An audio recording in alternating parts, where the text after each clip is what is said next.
Hello dear viewers, আমরা তোমাকে পঞ্চম শ্রেণীর দ্বিতীয় অধ্যায়ের গাণিতিক বাক্যের এই 3 নাম্বার অঙ্কটা সলভ করব।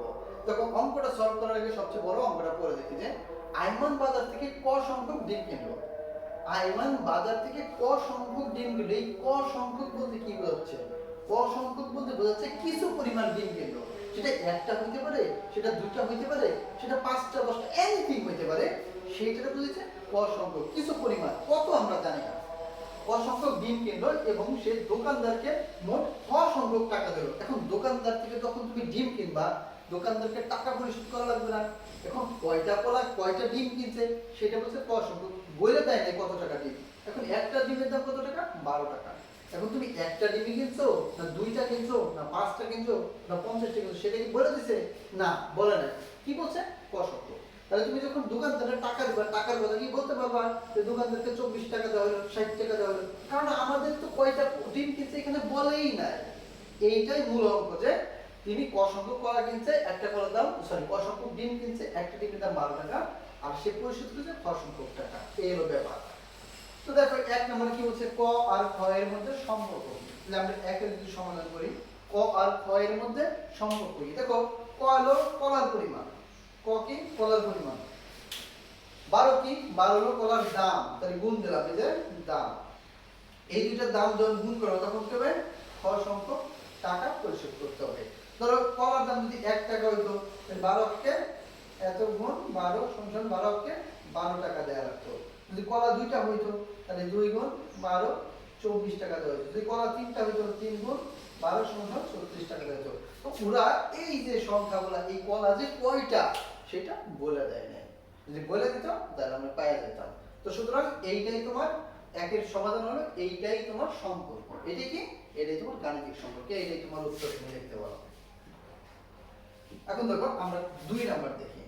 2 নাম্বার বলছে ক এর মান 10 দেওয়া, 10 11 15 দেওয়া বলে। খ এর মান কত? দেখো ক এর মান বলতে কি? এই যে তুমি যে কলা কিনছিলা, কয়টা কলা কিনছিলা? ওই একবার বলছে যে 10টা কলার হিসাব করো যে তুমি 10টা কলা কিনছিলা, একবার বললো যে 11টা কলা কিনছিলা, একবার বললো 15টা কলা কিনছিলা। এইটা এতগুলা কলা কিনছিলা, একটা কলার দাম কত? 12 টাকা। তাহলে তুমি যদি লিখতে যে একটা কলার দাম কত? 12 টাকা, সুতরাং 10টা কলার দাম কত? সমান সমান এই যে 10 গুণ 12 এরকম করতাম। আবার একটা কলার দাম কত? একটা কলার দাম 12 টাকা। 11টা কলার দাম কত? তাহলে 11 সমান সমান 12 গুণ 11 এরকম হইতো। এইরকম ক্যাটাগরিতে যে পুরোটার একই দাম। তো এইটারে গাণিতিক বাক্যে প্রকাশ করে যদি আমি বলতাম যে একটা কলার দাম কত টাকা? একটা কলার দাম হলো 12 টাকা। 10টা কলার দাম কত? তাহলে 12 গুণ 10 সমান সমান কত? 120 টাকা। এইটা সেই খ, এইটা দ্বারা সেই কি বুঝেছে? খ বুঝেছে, টাকা বুঝেছে, এইটাই সেই টাকা। তাহলে আমরা 2 এর থেকে দেখি, ধরি বা দেয়া আছে, হ্যাঁ তুমি লিখতে পারো দেয়া আছে, দেয়া আছে ক সমান সমান কত? 10 11 আর হলো 15। তাহলে প্রশ্ন মতে কি? প্রশ্ন মতে বলতে প্রশ্ন অনুসারে কি হয়?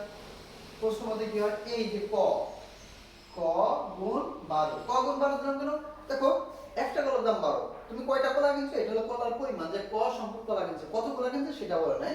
তাহলে ক সেই পরিমাণ, এত গুণ সমান সমান এই যে খ, এই খটা এলো তোমার। তাহলে তুমি লিখতে পারো ক, আমি যদি ধরি ক কত? ক হলো 10 ধরলাম, 10 গুণ 12 সমান সমান, তাহলে এটা ক সংখ্যক কলা হবে কত? 120। এই আর একটা ব্যাপার। এখন আবার আবার যদি আমি করি, আবার যদি করি তাহলে এবার তোমার ক গুণ 12 সমান সমান কত? নাই, তাহলে ক এর মান কত? এবার ক এর মান হবে 11, 11 গুণ 12 সমান সমান 11 গুণ 12 কত হয়? 120, 100 হলো 131, 131 এইটা। আবার যদি আমি তোমাকে দেখি যে ক, ধরো আবার আমি আবার লিখলাম, আবার ক গুণ 12, ক বলতে কতগুলো কলা? 15টা কলা। আমরা সিরিয়াল ধরে ওগুলো বলে দিচ্ছি তাই।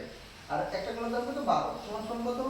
ক এর মান হলো 15 গুণ হলো তোমার 12, 15 গুণ 12 গুণ কত হলো? 5 12 60, 5 12 60, 60 60 120 আর হলো 15 গুণ 30, তাহলে 150। এই হলো মূলত ব্যাপার আছে, তাহলে হলো এই টাকা। তাহলে তুমি উত্তর কি লিখতে পারো? উত্তর হবে কি? ক এর মান, যদি ক এর মান 10 11 15 হলে টাকার পরিমাণ হবে, টাকার পরিমাণ কত হবে? প্রথমে হবে 120, 131, 150। এই হলো তোমার উত্তর। তো ভিউয়ার্স, আশা করছি তুমি অঙ্কটা বুঝতে পারছো। দেখা হচ্ছে নেক্সট ভিডিওতে।